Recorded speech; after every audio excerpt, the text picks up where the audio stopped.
Okay, this is the introduction for casting. What you need for this, we're in the casting room right here. You need your centrifuge, you need some tongs, you need this gold casting alloy. It's not really gold, it's just junk metal. I believe Dr. Kim likes 4 of these for this. It's a little bit of an overkill. Each one of these is 1.5 grams. And you need your torch and some casting flux. Now, casting flux is a reducing agent. The flame is going to oxidize the metal, and this helps reduce it. It also helps it melt a little bit quicker sometimes too. First thing, this is your gas. This is on. There's your compressed air. Turn that on. The red is for the gas. Green is for the air.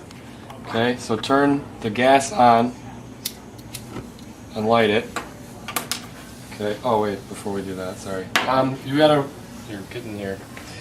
We're gonna do 3 wraps around. So 1, 2, 3. There's a little pin like that. You want the pin to be next to the tray, not on this side. Pull this back like that. Okay. And then in here, I have a crucible that was getting warm. So we'll put that in there like that, and we'll take our metal and put it right in the crucible, and then we'll light this again. Okay.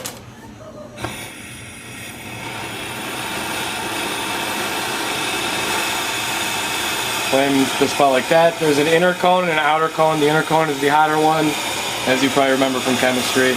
That's what we want, the inner cone on the metal, and you want to kind of move it around so that the metal heats up evenly. You don't want to boil the metal. It'll melt quicker if you just kind of slowly.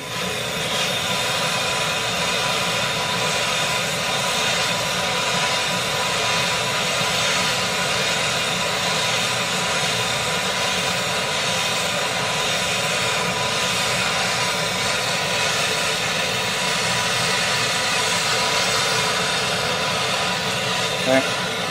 After it's going to start going red, and then it'll kind of get a little liquidy looking. And then it'll kind of, I'm just going to put some of the flux on there.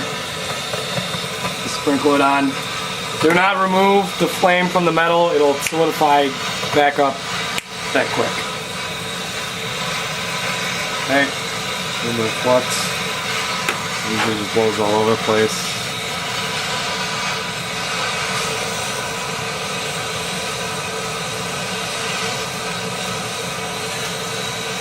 Almost there. Just a little bit of crust on the side. And once it's melted, it'll kind of turn over. The metal will sort of turn over. That's when you know you're ready. Can you open that for me? Take your casting ring out. Be very careful. The temperature you had it set at was, you like to say, at about 1250 Fahrenheit. Also, when you put the casting ring into the oven, remember, take your screw former off, it will melt. Okay, so leave the flame on here until it starts spinning. Go like this. Oh shit, that little pin. Can you hit that pin for me? It didn't fall. Just hit the pin there. Oh, this one? Yeah, you won't burn yourself. Okay. Keep the flame on until it starts spinning. Like that. Turn the flame off.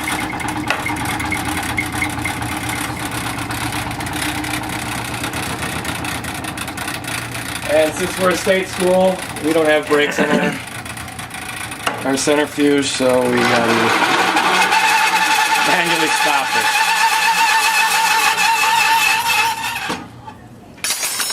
it. Okay. Pull this back. I like to keep it upside down, so that any metal that isn't completely solid yet will flow into the crown rather than away from it. This little bit right here is called the button. Just like on the sprue has that little circular thing. It's a reservoir for when the metal is cooling. It sucks back on that reservoir and allows for no deformation. Just give that a little bit. When it stops glowing red, then we're going to cold quench it. Alright, you can pause it now. After about a minute after it's cast, that red will go away. You might not be able to see it unless you turn the lights off, but wait about a minute, then we're going to cold quench it. Just jam it in to the water. It's going to bubble a lot. Cold quenching it allows it makes the material harder. It forces nucleation sites inside the metal. The more nucleation sites there are, the closer the grains will be together. And the stronger the material will be. Now it's still really hot. If you pull it out, you'll notice it probably still is smoking. As long as you have it under the water, it's not that hot though.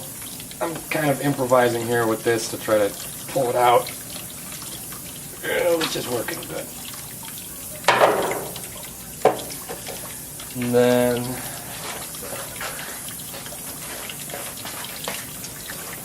keeping it under the water still because it's still very hot. It's kind of, this is not going to work. Kind of beat it with something and it'll start breaking away.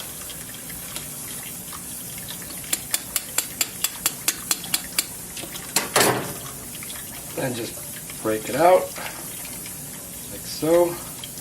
There. That's why I don't like this stuff. It's much harder than the gypsum based stuff. And voila, we have our crown. This can be scraped out with a clear discoid or something. Then you can put it in the ultrasonic to remove any more debris that might be on there. And that's it.